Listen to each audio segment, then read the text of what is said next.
عبدالله فرزند حضرت عمر میگوید باری به صحرا رفتم. من یک قصه از ترس حضرت عبدالله ابن عمر که از یک غلام، از یک چوپان را حکایت میکند برای شما میرسانم تا که ما و شما از این قصه ها گوش کردن عبرت گیریم. اینا را فقط گوش کردن و لذت بردن نیست، بلکه فقط گوش کنیم و مثل اونها باید که عبرت گیریم. در هر جای باشیم باید از خدا ترسان باشیم.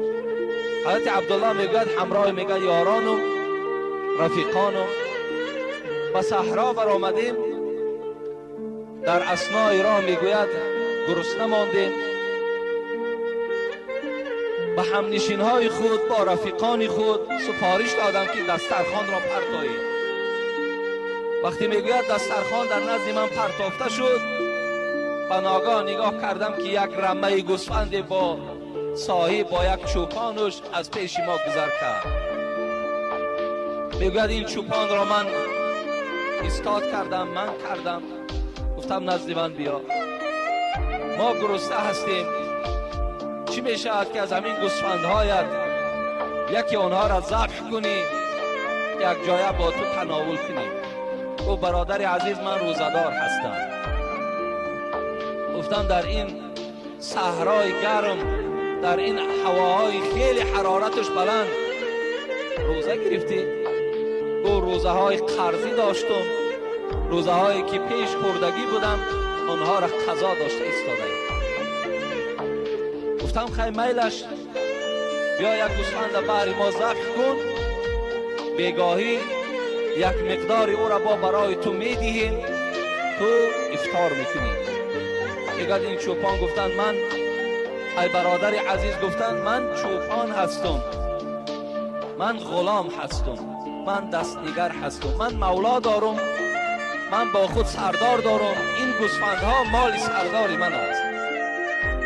عبدالله میگوید برای امتحان من باید پیشنهاد کردم، میلش صاحب تو که در اطراف ما نیست، بیا یکی از اینها را ذبح میکنیم، نزد صاحبت بگو که گرگ وی را از بین بود.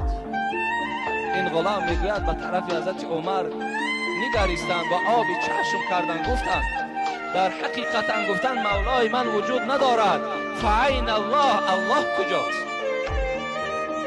مولا که وجود ندارد، مولا که درک ندارد. اگر مولا را گویم که نصف رمه تو را گرگ ها بردن باور میکند، علیکن فعین الله، پروردگار کجاست؟ خدا چی میگوید؟ عبدالله میگوید چنان این سخن غلام برای من خوش آمد، چنان سخن این آدم عادی برای من خوش آمد که تکراری و تکرار این الله، این الله میگفتند. الله در کجاست؟ الله در کجاست؟ وقتی میگوید حضرت عبدالله میگوید من به شهر آمدم، خدا ترسی این گفت چنان مرا در رغبت آورد که نزد سردارش رفتم و گفتم همون مالی که تو در بیشه داری مالی تو؟ گفت بله مالی من است. گفتم همون مالت همراه غلامت چند پول میستد؟ گفت فلان مقدار میستد. میگوید آن پول من پیدا کردم، در دست این مولا دادم، رفتم نزد غلام گفتم از این روز اعتبارا تو آزاد هستی و همه این گوسفندها در اختیار تو، مالی تو هستند، زیرا تو نفری هستی که از پروردگار میترسی. میرسیم به آیت سوره طلاق. اعوذ بالله من الشیطان الرجیم. و ما یتقی الله یجعل له مخرجا و یرزقه من حیث لا یحتسب. پروردگار میگوید کسی که از من میترسد یجعل له مخرجا، از همه مشکلات ویا میبراریم. در هر حالتی که نباشد ما او را از حالتهای پستی بالا میبریم. یجعل له مخرجا و یرزقه من حیث لا یحتسب. پروردگار در همین سوره طلاق میگوید از جای رزق میدهیم آدم خدا ترسه که در گمانش نیست، در فکرش نیست. آیا این غلام باوری داشت که از غلامی آزاد شود، یک رمه گوسفند صاحب شود؟ نه، در گمانش نبود. لیکن مادام ترس خدا که در دلش بود، حضرت عبدالله این مال و گوسفند و همه را خرید برای همین غلام تسلیم کرد. به خاطر چی؟ به خاطری که وی از خدا میترسید. دورای حضرت عمر بود رضی الله عنه. یکی از همنشینان خود که حضرت سعید ابن عامر بود، میگه در یک شهر او را برده ما میری شهر گذاشتیم. از بین یک مدت گذشت و مردم از بالای سعید ابن عامر شکایت کردند. گفتن ای عمر، گفتن این میری شهری که بحر ما روان کردی، از کار این خالی کن. حضرت عمر میگوید به خودم خیلی پشیمان شدم که من اینقدر فراستی بلند داشتم. من آدم شناس بودم، من شخصیت ها را می شناختم که کیها لیاقت کار دارن، کیها ندارن، کیها از خدا می ترسن، کیها نمی ترسن. همین فراست حضرت عمر میگوید من داشتم، لیکن من باوری کامل داشتم که سعید ابن عامر یکی از خدا ترس ها بود. چی شد که مردم بالای این شکایت کردن؟ میگوید فریاد کردم سعید ابن عامر همراه همون قومی که بالا شکایت کردن فریاد زدم. گفتم بهری چی این شخص من از کار گیرم؟ گفتن این سه کردار دارد، سه کاری ناخوب دارد. یکم این که سحر دیر گفت به کار بیاید، به جای کاریش خیلی ساعتی دیر بیاید کار بیاید، به جای کاریش خیلی ساعتی دیر بیاید. دوم، شب اگر هر شکایتی که باشد شکایتی شب قبول نمی کند. سوم، در یک ماه یک روزی تعطیل دارد که تماما در کار نمی براید. حضرت عمر گفتن بیایید، گفتن از حضرت سعید ابن عامر میپرسید، سوال دهید جواب میگیرید کنی چرا این سحر برای کار رفتن دیر میرود؟ گفتن ای سعید، چرا سحر به جای کار دیر میروی؟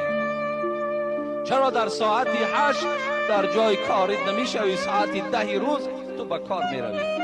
حضرت سعید گفتن ای امیر المؤمنین، ای عمر، گفتن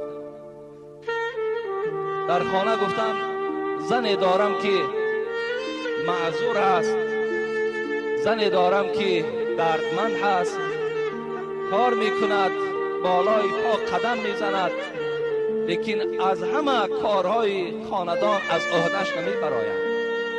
در برابر زن خود از سحر میخیزم، اون کارهایی که یک روزه از همگی را با همراه زن خود انجام میدهم و بعدا به کار میروم.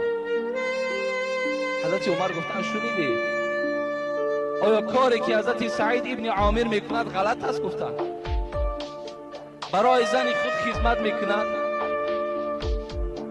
زن خود دستیاری میکند، آیا کاری نادرست میکند؟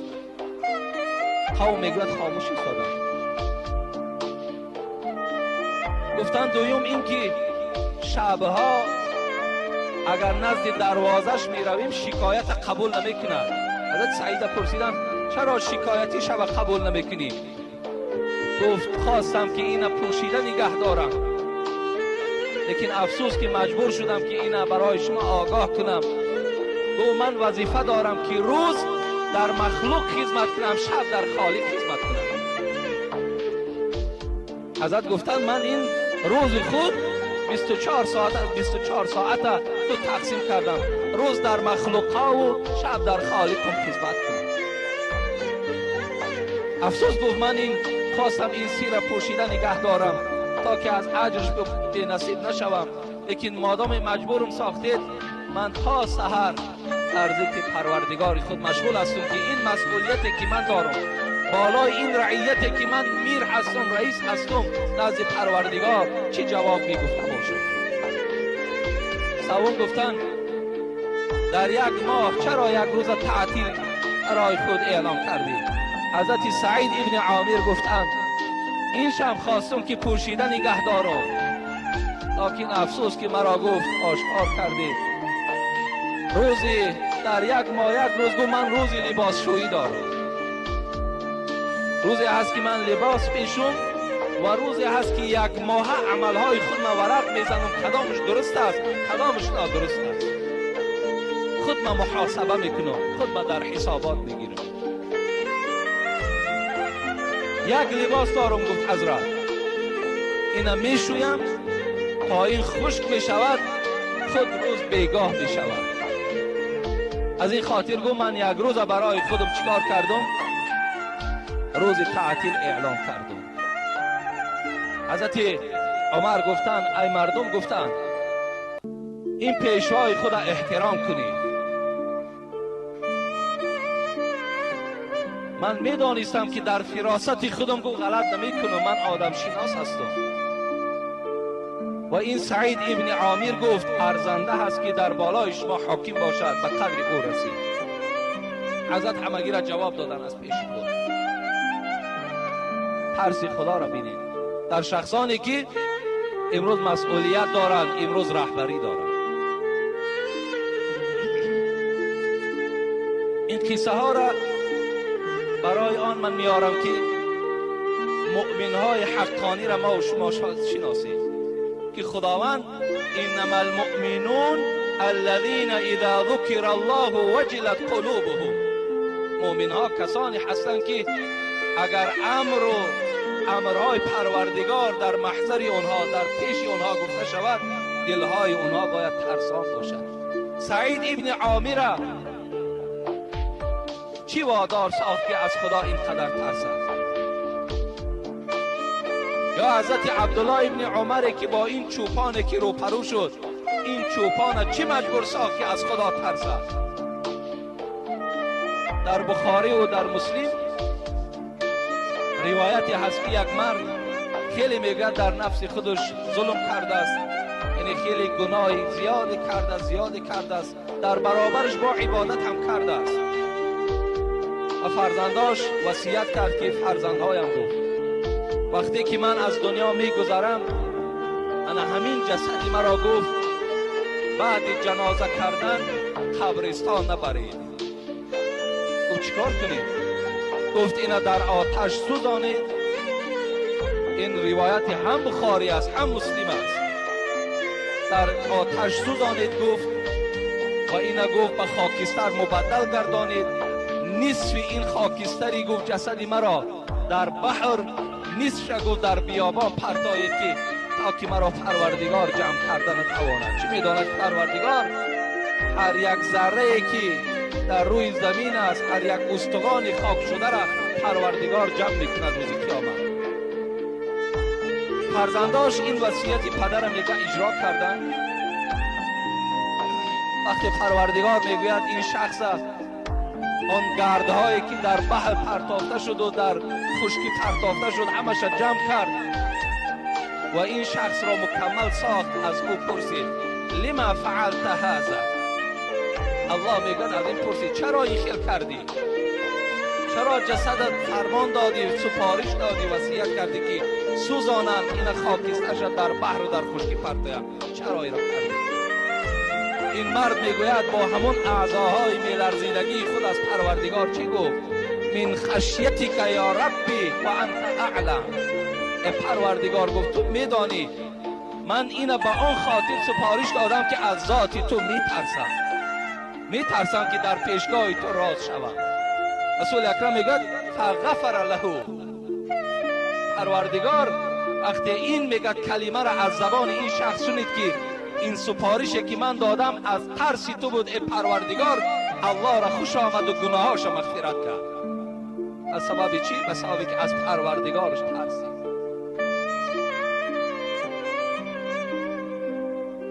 در بنی اسرائیل مردی بود. این قصه ها را من برای اون میگویم که قصه در ذهن انسان بسیار می‌نشیند. قصه را انسان فراموش نمی‌کند، لیکن بازم فراموش نکردن از اینها باز میگویم که باید ما درس گیریم، باید عبرت گیریم. در هر حالتی نباشد. من احسان در اول صحبت تعلیل کردم ان تعبد الله کأنک تراه فإن لم تکن تراه فإنه یراک. احسان چی بود؟ احسان این بود که پیغمبر خدا گفت شما پروردگار را چنان عبادت کنید که همچنانی که وی میبینید، اگر چنده که شما وی نمیبینید فإنه یراک، وی شما را میبیند. انا ما و شما باید چی در آشکارا چی در پنهانی، چی در شب چی در روز، چی در شهر خودمان چی بیرون از شهر خودمان، از پروردگار من ترسان باشیم. یک تاجر بود، بسیار مالدار بود. بناگاه میگوید در همون بنی اسرائیل یک قحطی آمد، یک گرسنگی آمد. یک زنی بود خیلی سرعیال بود، شوهر نداشت، فرزندای زیاد داشت. نزد این مرد تاجر آمد، گفت میخواهم که از مالت چیزی برای من برخوردار کنی، زیرا فرزندای زیاد دارم، در خاندان هیچ فرزندم کاری نیست، کار نمی کند، شوهرم ندارم. این تاجر به انصاف گفت با شرط برای تو پول میدهم که اگر گفت من از نفس تو استفاده برم، با من گفت همخوابه میشوی، هر چی دارم از دولتم برای تو میدهم.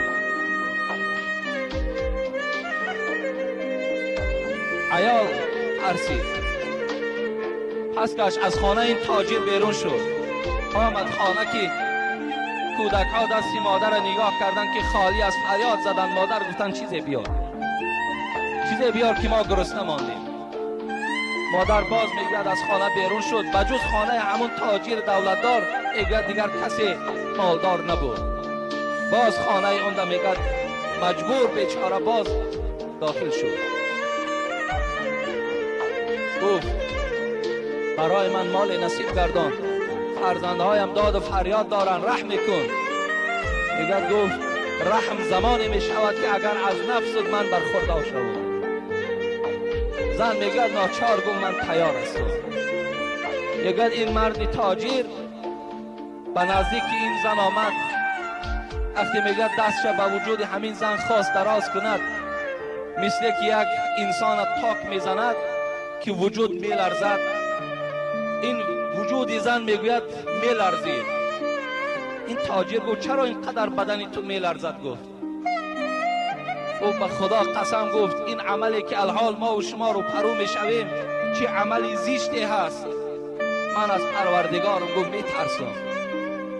صاحب کتاب امام غزالی که در مکاشفت القلوب میگوید همچنان وجود این زن میلرزید که گویا که رگ از رگ میکنده باشد.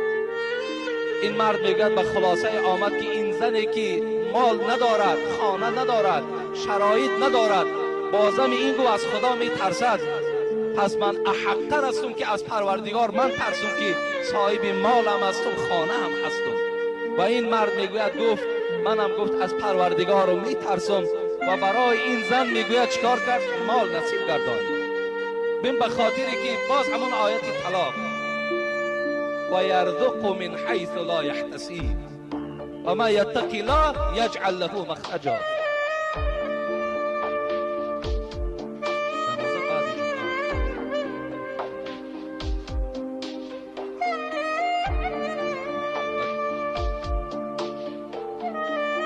بعد آنی که این زن میگد وجودش یک ترس فرا گرفت که به زنا نزدیک نشود، این مردم میگوید ترس این زن که دید، لرزه این زن که دید، اینم پروردگار هدایتش کرد و از خدا ترسید و به این زنا قدم نزد و بازم این زن سائل، این زن بیچاره و فقیره باز یاردم کنند. برادرای عزیز، جوانایی که امروز در پیش من چند مکتوبه های وجود دارد که جوانایی که امروز هم نماز میخوانین و هم زنا میکنین، از خدا بترسید. باور کنین ظاهرای حدیث، در حدیث هایی که میخوانیم که حتی که شخصی که زنا میکند اون رسول اکرم صلی الله علیه و سلم گفتن خرج منه الایمان، ایمانش در وجودش نیست دیگر. در حالتی که تو بالای زنا هستی یا زمانی که تو را در ماشین خود سوار کردگی، البته یقین دان که در همون حالت ایمان در وجود تو نیست. میگوید که ذلتی در مشکات هم یاد حدیث بالای سرش میگد همون ایمانش مثل سایه میسته. فاذا رجع من ذلك العمل رجع الیه. اگر همین جوان بعد شنیدن این قصه ها و این خدا ترسی ها اگر اصلاح شود و به سوی پروردگارش از زیناهای میکردگیش یا در حالت زیناش از پروردگارش ترسد و رجوع به سوی خداوند کند، ایمان در وجود او داخل می شود. و الا اگر نیتش همین باشد که زینا را تا وقتی که از پا نزنم بس نمیکنم و در برابرش نماز خواند، نمازش هم در نزد خدا قبول نیست. این نماز هم در نزد خدا قدر و قیمت ندارد. خداوند در قرآن اعوذ بالله من الشیطان الرجیم ولا تقربوا الزنا انه فاحشه و ساء سبیلا. پروردگار میگوید ای بندگان من به زنا نزدیک نشوید، زیرا زنا بسیار کاری بد است و چی یک بدی راه یک بد راهی است. ما و شما را پروردگار میگوید نزدیک بر زنا نشوید. اسلام آن عملهایی که انسان به زنا آورده میرساند حتی همونها را مسدود میکند، مثل نظر کردن. شاعر عرب میگوید کل الحوادث مبدأها من النظر، کل حوادث مبدأها من النظر و معظم النار من مستصغر الشرر. شاعر عرب میگوید که این یوسف قرضاوی هم در باب زنا کتاب حلال حرامش یادش میکند، میگوید همه حادثه هایی که جوانها در زنا مبتلا میشوند اولش از نظر کردن سر میشود.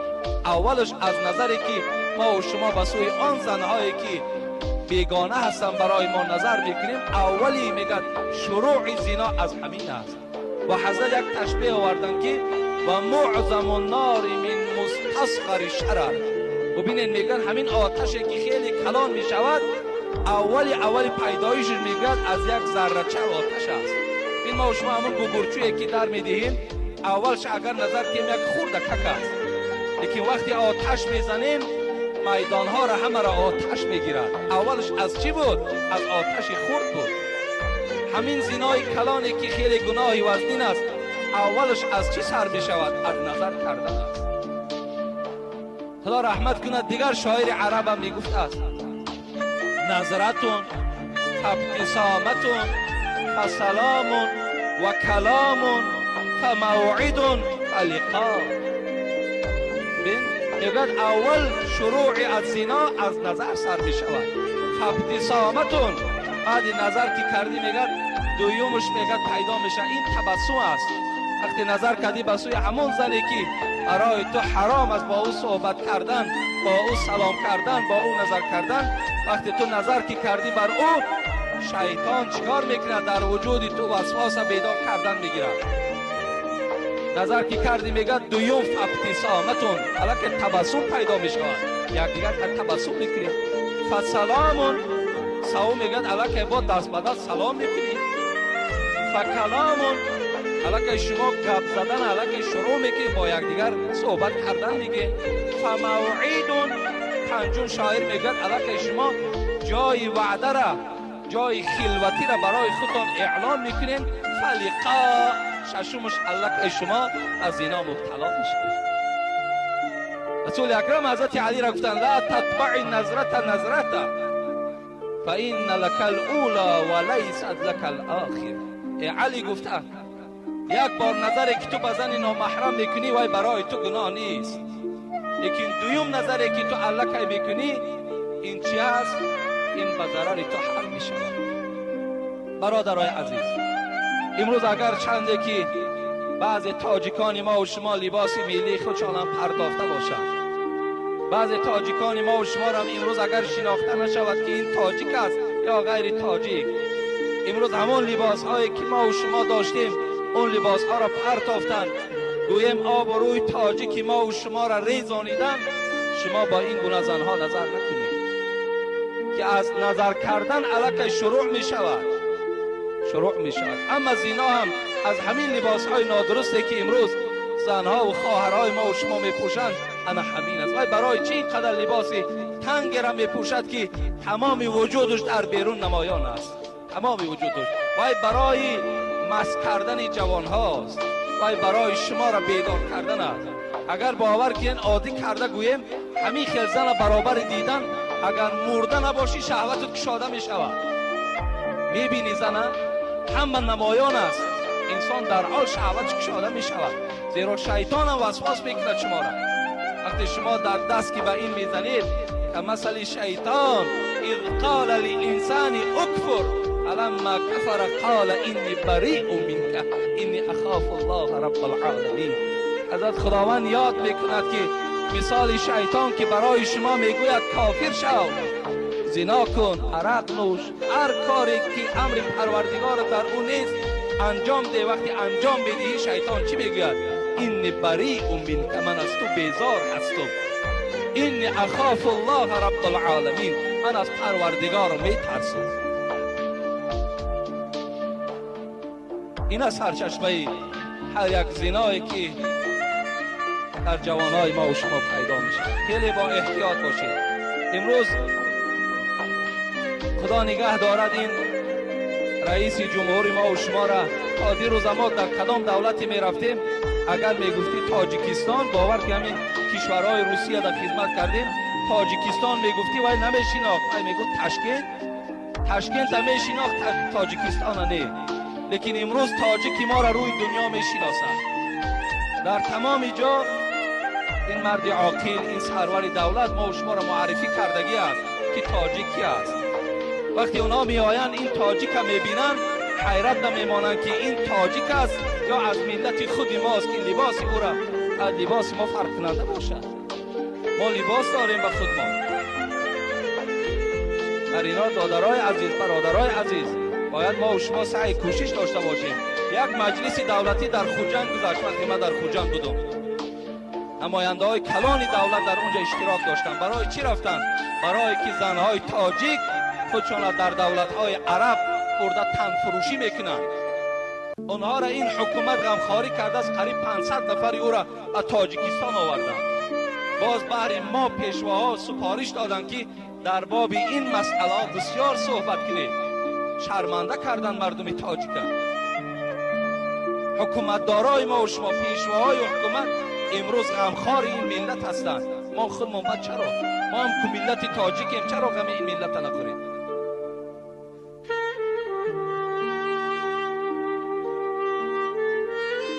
یکم نشانه مؤمن چی بوده است؟ این بوده است که از پروردگارش ترسد. از پروردگارش ترسید. این یکم نشانه هست که تو مؤمنی. اولئک هم المؤمنون حقا. الله در آخر این 5 صفتی که بیان میکند، الحال من یک صفت برای شما بیان کردم. این 5 صفتی که الله بیان میکند که مؤمن ها کیا هستند، آخر دا میگوید اولئک هم المؤمنون حقا. کسی همین 5 خصلت داشته باشد، 5 صفت داشته باشد، مؤمن های حقانی هستند. برای همین ما و شما کاری کنیم که از این 5 صفت برخوردار باشیم. ان شاء الله من شاید جمعه دیگر با پررگی این 5 صفت برای شما معین میکنم و بعدا اون موضوعایی که داشتیم ان شاء الله برای شما صحبت میکنم. و آخر دعوانا ان الحمد لله رب العالمین.